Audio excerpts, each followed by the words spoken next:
Welcome to the Military OneSource Podcast. Military OneSource is an official program of the Defense Department with tools, information, and resources to help families navigate all aspects of military life. For more information, visit Military OneSource.mil. Welcome to the podcast. I'm Bruce Moody. My guest today is Nikki Erb. Nikki is an Air Force spouse. She was born in the Philippines, and with her marriage, she found herself transported into military life, a whole new world. There were ups and downs, and today, Nikki uses those experiences to help fellow foreign-born spouses as they adjust to life in the military. Nikki, welcome to the podcast. Great to have you with us today. Hi, Bruce. Thank you for having me. How are you? I'm well. I'm really excited to speak with you today. So tell us a little bit about yourself, where you're from, and how did you meet your husband? So I am from the Philippines in a city called Manila. So we met online back in 2015, but did not meet till 2017. And then we got married in 2019. So I became an official military spouse. Okay, so that's when you joined the club. So where are you now living? Your first assignment as a military spouse? Oh, my first assignment was overseas in Okinawa, Japan. So right now we're in Utah. We're connected to Hill Air Force Base, and this is actually my second assignment. That kind of feels weird to say, but I feel like that's how it is. Like I ended up in Utah because of my husband's assignment. Yeah. So as a foreign-born spouse, and you're newly married and you're living in a new environment, a totally new environment, what are the things that you had to learn, that you had to sort of get used to, that you had to adjust to? How did that transition work for you?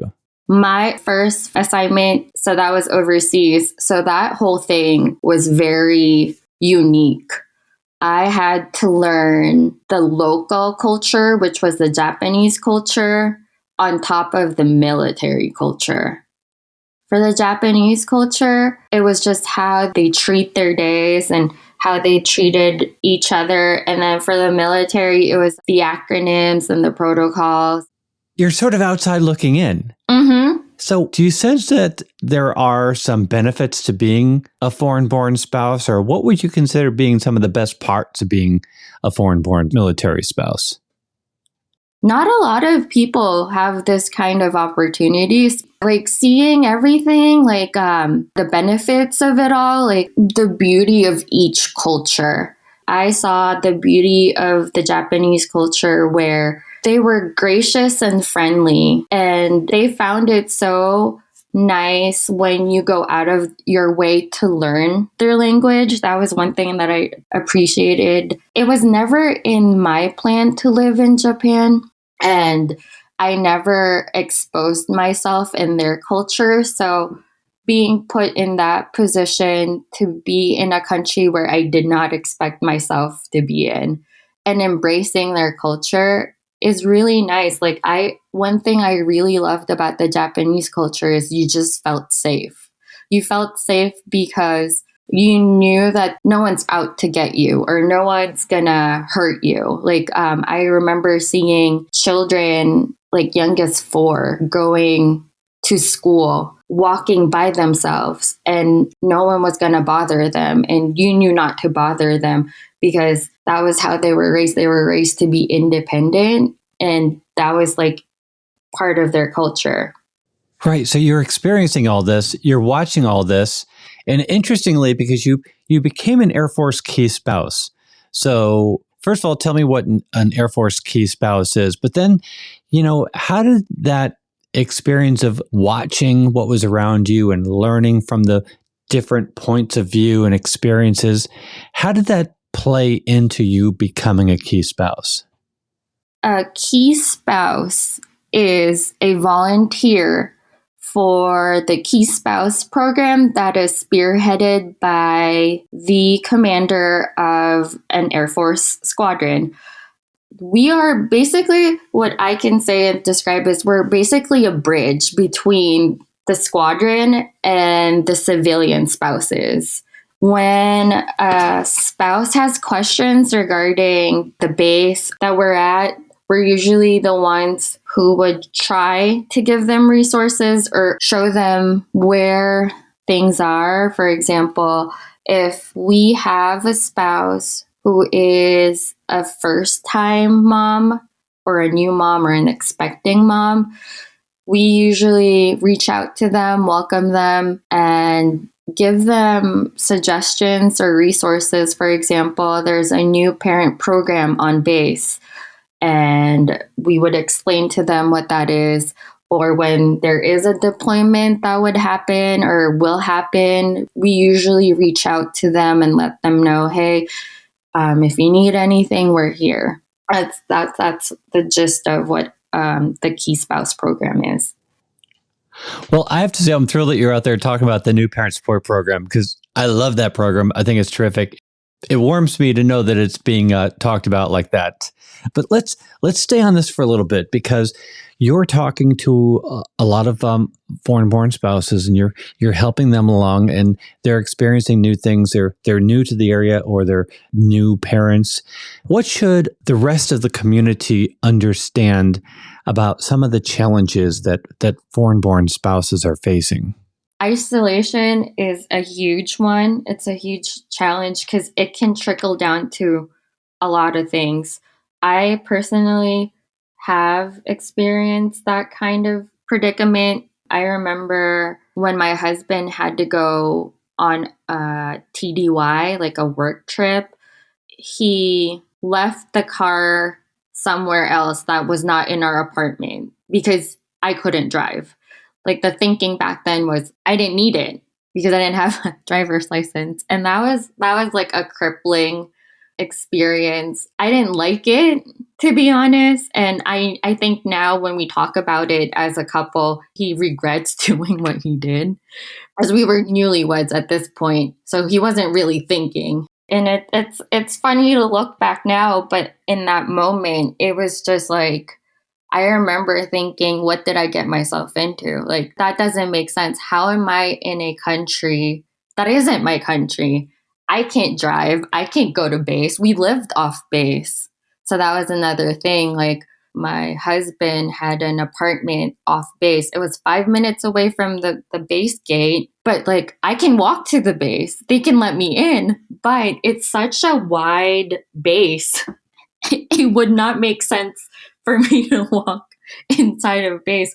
But it's those little things that we don't think about when we're in a comfortable environment, like those little things. Oh, it's nothing. I'll just go drive, go to the store. It's not a big deal. But when you are a foreigner in a foreign country, it's a new experience. And it's also because of the culture that you're from too. If you're not from a country that heavily depends on driving and you depend on public transportation, that's where the culture shock comes in too. Yeah, especially in the U.S. In some countries, in some cities, mass transit is the norm. It's how you get around. And others, you're looking down a long stretch of road before you see anything. And so it does seem like for a service member, there is a lot of learning by making mistakes as you're realizing some of the things that you maybe take for granted. So, Nikki, to what degree is the need for communication to really talk about absolutely everything, even the things that you assume are settled within a relationship? I think having those hard conversations, for example, when you're dating and getting to know each other, lay it out there. I remember my husband telling me, oh, I'm looking for a woman who understands that my career right now is my life. And that requires like someone understanding we need to make sacrifices. And I remember reading that message and I go, well, that's not me. And having that hard conversation is one. And also once you're in it and like you're engaged or whatever, like talking about finances. Moving me from the Philippines to Japan, it's not cheap. It was very expensive and everything was like out of pocket for us. I remember I only had 2 luggages with me and I could only fit a few things there. And those were like the things that were just like essentials. Like everything else I had to leave behind. Like I had to move it all back to my parents' house. I didn't have movers take my things. Everything was out of pocket. And those are like tough conversations to have. I deem them hard and tough because when we're dating someone or when we're engaged, we're in that honeymoon phase. We're in that fairy tale land where, oh, I found the right one. This is my forever. And you kind of don't want to have those conversations with them because you don't want to ruin the moment. But if you have that conversation now, it actually helps you guys in the long run, especially in the military. So Nikki is a key spouse, is an Air Force key spouse. Are you bringing them to resources on the installation, or what sort of resources are you putting them in touch with? I usually put everyone with MFRC, the Military and Family Readiness Center, and also Family Advocacy. So you take them to the Family Advocacy Program and you take them to the Military Family Readiness Center? Mm-hmm. Those are my two go-to. Like as a key spouse, those are my two essential offices, buildings, agencies that I go to because I use them. Well, yeah, and I bring that up because you and your husband have learned some really significant lessons, and you look back, with a little bit of bemusement at some of the conversations that you had early on, and I get that, and I know you're trying to talk to your fellow foreign-born spouses about how best to proceed, but it does help to have a little bit of help along the way. Is that some of the motivation behind directing them to places like the Family Advocacy Program? Yes, it is. Especially in the beginning of our marriage. I know we've been married for 4 years, but I feel like we're in it longer just because of the life experiences that we've had to deal with. I remember being so stressed out about my green card because we were counting down the days when we had to move, and we moved during the pandemic. So that was another factor. Like there were just so many things going on outside of our marriage that it was affecting our marriage within. And I remember we went to some agencies and asked for guidance on how to work this around. And honestly, it has helped us. Like my husband's not a talker. I'm the talker in our marriage. And he would always preach like, oh, our marriage is going to be about communication. So we would have to I remember trying to look out for programs or anything that would help us. And surprisingly, he was open to it. Like my husband, because he's the one serving, he had that attitude where he's not open to communicating or going through counseling or workshops on communication because it kind of was deemed differently. This was a few years ago. And I would have to explain to him, hey, I get where you're coming from, but this is for our marriage. Like if you really want this marriage to last long while we're doing this military career of yours, you have to be open to this. And he jumped on board, and honestly, our first workshop on communication, he did better than I did. Yeah. And I was the one dragging him into this workshop, but I was the one who ended up closing up and he was the one opening up. And I go, see? Oh, isn't it nice we're here? Yeah. And that was essential in our learning in our marriage. And we're still learning. We're still working on our communication. And this is all because of the resources that we have on base. One of the things that I had to go through as a spouse was when my husband deployed last year, we only had a certain amount of months for his deployment that ended up getting extended. And I didn't take that well. And I ended up reaching out to MFLAC. And she was very patient with me and we talked things out. Well, I'm glad to hear that. As we try to wrap up this conversation, Nikki, I really want to thank you for being with us today. And I want to thank you for helping your fellow spouses and showing them the resources that are available to them. I would point out in the program notes of this episode, we have a few more. One of them is an article on Military OneSource U.S. citizenship through military service. Another is personalized support for military spouses, because a whole nother world that we can get into perhaps in another episode would be the green card and the tax identification number and social security cards and all of that. But it was really great to focus on some of the emotional issues with you today. And I wonder if you have any final words for, a foreign-born spouse new to the military and trying to figure it all out. Being a military spouse is hard. Being a foreign-born military spouse is hard on another level. Please do not be afraid to ask. Ask for help. Ask how the military life works. Ask about what your spouse does and get an understanding about it. And also ask your spouse the hard questions. Ask them things that, like the finances, the communication, all of these things are very important. I know that certain cultures, that's not something that we talk about, but in order for us to grow and learn within this military life, we need to ask the hard questions and always stay true to yourself.